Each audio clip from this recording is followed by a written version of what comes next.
इस फिल्म की कहानी एक लड़की पर आधारित है जो टाउन से दूर एक घर में अकेली रहती है, लेकिन एक रात उसके घर में एलियन आते हैं और उसे पकड़ने की कोशिश करते हैं। कहानी की शुरुआत होती है और हम ब्रायन नाम की एक लड़की को देखते हैं जो एक दर्जिन है और ड्रेस सिलकर अपना गुजारा करती है। उसकी माँ की मौत के बाद उसका अब इस दुनिया में कोई नहीं है और वो इस घर में अकेली रहती है। वो अपने लिविंग रूम में पूरे टाउन का एक मॉडल बना रही है क्योंकि ये उसकी माँ की हॉबी थी। आज वो टाउन जाने के लिए तैयार हो रही थी और जब वो घर से बाहर निकलती है तो उसे घास पर एक सर्कल दिखाई देता है, लेकिन ज्यादा कुछ सोचे बिना वो उस पर पानी डाल के वहां से चली जाती है। बीच रास्ते में एक लड़के का घर पड़ता था जिसे वो पसंद करती थी, लेकिन वो लड़का उसे पसंद नहीं करता था। जब भी वो टाउन में जाती है तो एक बार वो अपनी माँ की ग्रेव पर जरूर जाती है। वहीं उसे कुछ लोग भी दिखाई देते हैं, लेकिन वो भी उसे इग्नोर कर देते हैं। वापस जाते हुए उसे मोड़ के पेरेंट्स दिखते हैं, लेकिन उन्हें देखकर वो छिप जाती है। वापस घर आकर वो अपनी बचपन की बेस्ट फ्रेंड मोड़ को एक लेटर लिखती है कि आज उसने उसके पेरेंट्स को देखा। तभी एक वैन आती है जिसमें से एक आदमी बाहर आता है और वो ब्रायन का पार्सल फेंक के चला जाता है। आगे वो मोड़ को लिखती है कि मुझे यकीन नहीं होता कि 10 साल बीत गए हैं। मैं तुम्हें बहुत मिस करती हूँ और मुझे नहीं लगता कि मैं कभी खुद को माफ कर पाऊंगी।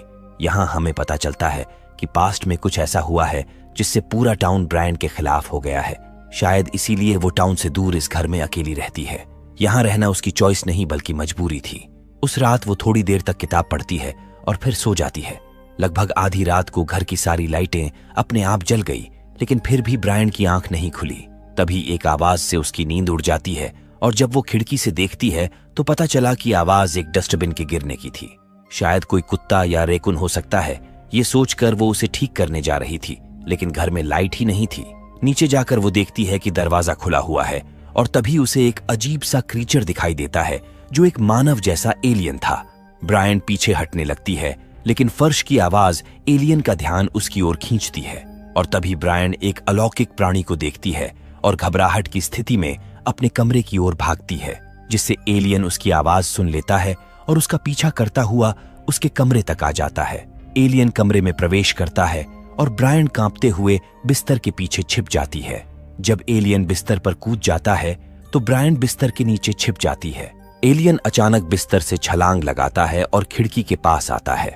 जब एलियन खिड़की से बाहर निकल जाता है तब ब्रायन राहत की सांस लेती है। वो कांपते हुए अपने घर की जांच करने लगती है और उसे छत पर एलियन की उपस्थिति के बारे में पता चलता है।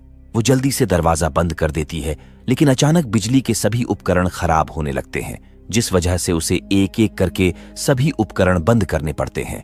जैसे ही उसने लाइटें बंद की तो घर में अंधेरा छा गया। उसने ऊपर से आने वाली एक रहस्यमय आवाज सुनी, जिससे उसकी चिंता और बेचैनी और बढ़ गई। जैसे ही ब्रायन पुलिस बुलाने की कोशिश करती है, उसे एक गगनभेदी शोर सुनाई देता है और उसके घर में पॉलिटर्जिस्ट जैसी गतिविधियां होने लगती है। उसका सामना सीढ़ी से उतरते हुए एक एलियन से होता है और वो फ्रिज के पास छिपकर आने वाले खतरे से बचने की कोशिश करती है। ब्रायन फोन का डायल टोन सुनती है और मदद के लिए एक और प्रयास करने पर विचार करती है, लेकिन एलियन रिसीवर को पकड़ लेता है और उसे वापस स्विच हुक पर रख देता है।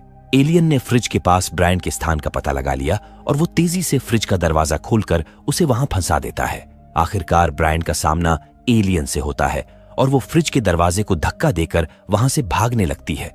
हालांकि वो एक दरवाजे से टकरा जाती है, जिससे वो सदमे और डर की स्थिति में जमीन पर गिर जाती है। ब्रायन को कोई अदृश्य शक्ति खींचने लगती है और वो अफरा तफरी में टूटी हुई घड़ी का एक टुकड़ा उठा लेती है। वो खुद को छुड़ाने के प्रयास में गलती से घड़ी का टुकड़ा एलियन के सिर में घोंप देती है, जिससे एलियन अपने घुटनों के बल नीचे गिर जाता है और आखिरकार जानलेवा चोट के कारण दम तोड़ देता है। वो पूरी रात ऐसे ही बैठी रही क्योंकि नींद का तो अब सवाल ही पैदा नहीं होता। अगली सुबह वो मृत एलियन के शरीर को चादर से ढक देती है और मदद के लिए 911 पर कॉल करती है, लेकिन फोन अभी भी काम नहीं कर रहा था और उसके घर में लाइट भी नहीं थी। यहाँ तक कि जब वो शहर जाने के लिए अपनी कार में बैठती है तो कार भी स्टार्ट नहीं होती। वो दरवाजे पर एक सोफा रख देती है और अपनी साइकिल पर शहर जाने और पुलिस से मदद मांगने के लिए निकल पड़ती है। रास्ते में उसकी नजर एक पलटे हुए कुरियर डिलीवरी ट्रक पर पड़ती है जो उसके घर आया था। तभी उसका ध्यान उसके पड़ोसी के घर की ओर जाता है जो कि जर्जर हालत में दिख रहा था। वहीं उसे वो सर्कल दिखाई देते हैं जो उसके घर के पास बने हुए थे। इसका मतलब ये था कि यहाँ भी एलियन अटैक हुआ है। पुलिस स्टेशन पहुंचने पर ब्रायन का सामना मॉड के माता पिता से होता है और इससे पहले कि वो कुछ बोल पाती, मॉड की मां उसके चेहरे पर द्वेषपूर्ण ढंग से थूकती है और चली जाती है। असहाय ब्रायन निराश होकर पुलिस स्टेशन से बाहर निकलती है क्योंकि यहाँ कोई उसकी मदद करने के लिए राजी नहीं है। रोते हुए ब्रायन ने ये टाउन छोड़ने का फैसला किया और एक बस में बैठ गई। हम देखते हैं कि वो गोलाकार पैच जो पहले ब्रायन के घर और उसके पड़ोसी के यार्ड में बने हुए थे, वो अब लगभग हर घर में मौजूद है। जैसे ही ब्रायन अपनी सीट से खड़ी होती है, बस में एक आदमी उसे पीछे खींचता है और जल्द ही उसे पता चलता है कि वो आदमी एक एलियन है। वो उसे धक्का देकर दूर कर देती है, जिससे वो खुद गिर जाती है। इस प्रक्रिया में बस में मौजूद एक अन्य महिला भी ब्रायन को पकड़ने का प्रयास करती है। ये देखकर ड्राइवर बस रोकता है और ब्रायन अपनी पूरी ताकत के साथ वहां से भागने लगती है। वो पास की एक चर्च में गई, लेकिन दरवाजा बंद था। वहीं पर हम मोड़ की ग्रेव भी देख पाते हैं, जिससे हमें पता चलता है कि मोड़ की 12 साल की एज में ही मौत हो गई थी और कहीं ना कहीं उसकी मौत के पीछे ब्रायन ही जिम्मेदार रही होगी। शायद इसीलिए टाउन के लोग और मोड़ के पेरेंट्स उससे नफरत करते हैं। तभी वो देखती है कि मौसम तेजी से बिगड़ रहा है और घने काले बादल तेजी से आगे बढ़ रहे हैं। वो ये देखकर भयभीत हो जाती है और वहां से भागने लगती है क्योंकि बादलों में एक यूएफओ थी। टाउन में लौटने पर उसने देखा कि सभी लोगों ने अपने हाथ खड़े कर दिए हैं और उन सबके गले में एक चीज है जो उन्हें कंट्रोल कर रही है। ये देखकर ब्रायन वहां से भागती है और सुरक्षा के लिए वापस अपने घर जाती है। घर में प्रवेश करने पर उसने देखा कि मृत एलियन के शरीर से अब दुर्गंध आ रही है और कोई चीज उसके मुंह से निकलकर बाहर गई है। वो उस चीज का पता लगाने की कोशिश करती है, लेकिन उसे कुछ नहीं मिलता। तभी घने काले बादल उसके घर के ऊपर मंडराने लगते हैं। आने वाले खतरे से भागने के बजाय उसने साहस जुटाते हुए उसका सामना करने का फैसला किया। उसने घर में मोमबत्तियां और आग जलाई और बर्तनों में पानी भर के उसे उबलने के लिए छोड़ दिया। उसने घर के सभी दरवाजे और खिड़कियां बंद कर दी और अपनी सुरक्षा के लिए एक कट्टर उठा लिया। तभी दरवाजे पर रखा सोफा अपने आप खिसक गया क्योंकि एलियंस आ चुके थे। हालांकि वो सिर्फ अपने साथी की डेड बॉडी उठाने आए थे, जिससे ब्रायन को थोड़ी राहत मिलती है। लेकिन तभी गतिविधियां तेज हो गईं और एलियन ब्रायन को ढूंढने लगे। ब्रायन उनसे बचने के लिए घर में इधर उधर छिपने लगती है। तभी उसका सामना एक और एलियन से होता है और वो उससे बचने के लिए एक कैंची उठा लेती है। वो छुपकर उस पर हमला करने का प्रयास करती है, लेकिन एलियन उसे ढूंढ लेता है और उसकी कैंची भी छीन लेता है। बचाव में वो उसकी ओर मोड़ की तस्वीर उठाती है, लेकिन एलियन अपनी रहस्यमय शक्तियों का उपयोग करके उसे भी छीन लेता है और जब वो तस्वीर को देखने में व्यस्त हो जाता है तो ब्रायन वहां से भाग जाती है। ऊपर पहुंचने पर उसका सामना एक और एलियन से होता है जो कि बौना था। वो एकदम से ब्रायन के पास आता है, लेकिन वो उसके हाथ पर काट लेती है। इसके बाद वो उस पर खोलता हुआ पानी फेंकती है, लेकिन इसका कोई फायदा नहीं हुआ। ब्रायन भागकर बाथरूम में छिप जाती है, लेकिन वो एलियन दरवाजे को पल भर में ही तोड़ देता है। ब्रायन एक खिड़की से भागने की कोशिश करती है, लेकिन एलियन उसका पैर पकड़ लेता है। तब ब्रायन एक झाड़ू लेती है और उसकी टूटी हुई लकड़ी एलियन के कंधे में घोंप देती है। बाहर आने पर उसे एक और एलियन दिखता है जो कि उसके घर के ऊपर था। उसे देखकर वो वहां से भागने लगती है, लेकिन तभी उसे वही आदमी पकड़ लेता है जिसने बस में उस पर हमला किया था। वो उसके बाल पकड़ लेता है और उसे एक एलियन की ओर खींचने लगता है। एलियन ने ऊपर मंडरा रही यूएफओ को सिग्नल दिया, जिससे एक लाइट निकलती है, लेकिन ब्रायन ने उसके अंदर उस आदमी को ही धकेल दिया, जिससे वो उसे ही ऊपर खींचने लगे। लेकिन जब उन्हें पता चला कि ये गलत टारगेट है तो उसे नीचे फेंक दिया और यूएफओ कई भागों में टूट गई। ब्रायन अपनी पूरी ताकत के साथ वहां से भागती है क्योंकि वो एलियन उसका पीछा कर रहा था। एलियन कुछ समय के लिए तारों में फंस जाता है, जिससे ब्रायन को भागने का मौका मिल जाता है। जब ब्रायन अपने घर में जाने की कोशिश करती है, तभी वो एलियन घर की छत पर दिखाई देता है। एलियन एक गगनभेदी आवाज निकालता है, जिससे आसपास के अन्य एलियंस की प्रतिक्रियाएं शुरू हो जाती हैं।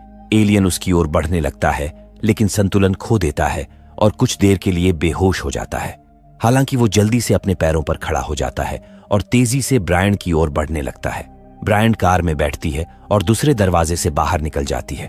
वो एलियन भी उसके पीछे आता है, लेकिन वो कार में फंस जाता है। ब्रायन को पता चलता है कि एलियन कार के अंदर फंसा हुआ है और फ्यूल लीक हो रहा है। ये देखकर वो कार में आग लगा देती है, जिससे कार ब्लास्ट हो जाती है और एलियन मर जाता है। तभी वो लाइट ब्रायन का पीछा करने लगती है, इसीलिए ब्रायन भागकर घर में छिप जाती है और दरवाजा बंद कर देती है। लेकिन घर में वही एलियन मौजूद था जिसने उसके हाथ से कैंची छीन ली थी। हालांकि वो ब्रायन को पकड़ने के बजाय उसकी तस्वीरें देख रहा था, और जब ब्रायन उसे मारने का प्रयास करती है तब वो उसे अदृश्य शक्ति से दूर फेंक देता है। तभी ब्रायन पर एक लाल रोशनी पड़ती है जो उसे फ्रीज कर देती है। हालांकि उस रोशनी का एलियन पर कोई प्रभाव नहीं पड़ रहा था। वो ब्रायन के पास आता है और अपने मुंह से एक पैरासाइट निकालता है जो ब्रायन के मुंह में प्रवेश करता है और वो जाग जाती है। उसे एहसास होता है कि ये सब एक बुरा सपना था। वो नीचे जाती है और मोड़ को देखती है। मोड़ को देखकर उसकी आंखों में आंसू आ गए और उसने तुरंत मोड़ से सॉरी कहा, और ये था इस फिल्म का इकलौता डायलॉग, क्योंकि अगर आपने ध्यान दिया है तो अब तक ब्रायन ने एक शब्द भी नहीं कहा। तभी अचानक उसे लगा कि ये वास्तविक नहीं है और उसने अपने मुंह में हाथ डालकर पैरासाइट को बाहर निकाल दिया। पैरासाइट अचानक उसके हाथ से छूट जाता है और उसे एक गगनभेदी शोर सुनाई देता है। तभी एक यूएफओ उसके ऊपर मंडराने लगती है और पैरासाइट पर चमकदार रोशनी डालती है। ब्रायन देखती है कि पैरासाइट को एक नई बॉडी में डाला जा रहा है और वो बॉडी थी ब्रायन की। एलियन इंसानों के शरीर में पैरासाइट डालकर उन्हें कंट्रोल कर रहे थे और ये शहर के लगभग हर कोने में हो रहा था। ब्रायन अपनी जान बचाकर वहां से भागती है, लेकिन तभी उसका सामना होता है एक एलियन से जो कि उसी का दूसरा रूप था। वो ब्रायन पर हमला करती है। बदले में ब्रायन भी एक कट्टर से उसके गले पर वार करती है, जिससे उसकी मौत हो जाती है। लेकिन तभी एक यूएफओ आती है जो ब्रायन को ऊपर खींच लेती है। अंदर कई सारे एलियंस थे जो ब्रायन के माथे को छूकर उसका सारा पास्ट देखने लगते हैं, जिससे हमें पता चलता है कि मोड़ की मौत ब्रायन के हाथों से हुई थी। हुआ कुछ यूं था कि ब्रायन और मोड़ के बीच किसी चीज को लेकर बहस हुई और मोड़ ने ब्रायन को धक्का देकर गिरा दिया। गुस्से में ब्रायन ने एक पत्थर उठाया और मोड़ के सिर पर दे मारा, जिससे उसकी मौत हो गई। जो हुआ वो एक हादसा था, लेकिन इस हादसे से वो आज तक उभर नहीं पाई है और तब से वो मोड़ को लेटर लिखकर माफी मांग रही है। ब्रायन की सारी यादें देखने के बाद सभी एलियंस आपस में चर्चा करने लगे और आखिरकार उन्होंने ब्रायन को बिना अपने वश में किए छोड़ दिया।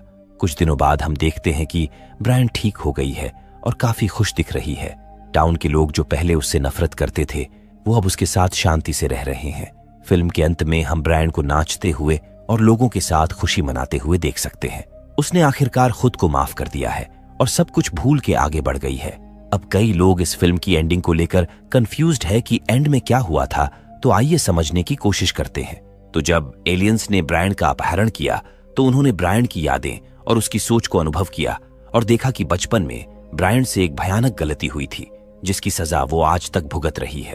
उन्होंने ये भी देखा कि वो चाहती है कि टाउन में हर कोई उसे पसंद करे और उसके अतीत के बारे में भूल जाए, जो कि एलियंस के लिए ये करना संभव था क्योंकि उन्होंने लगभग टाउन के सभी लोगों को अपने वश में कर लिया था, तो वो उनकी सोच बदल सकते थे, इसलिए वो उसे छोड़ देते हैं।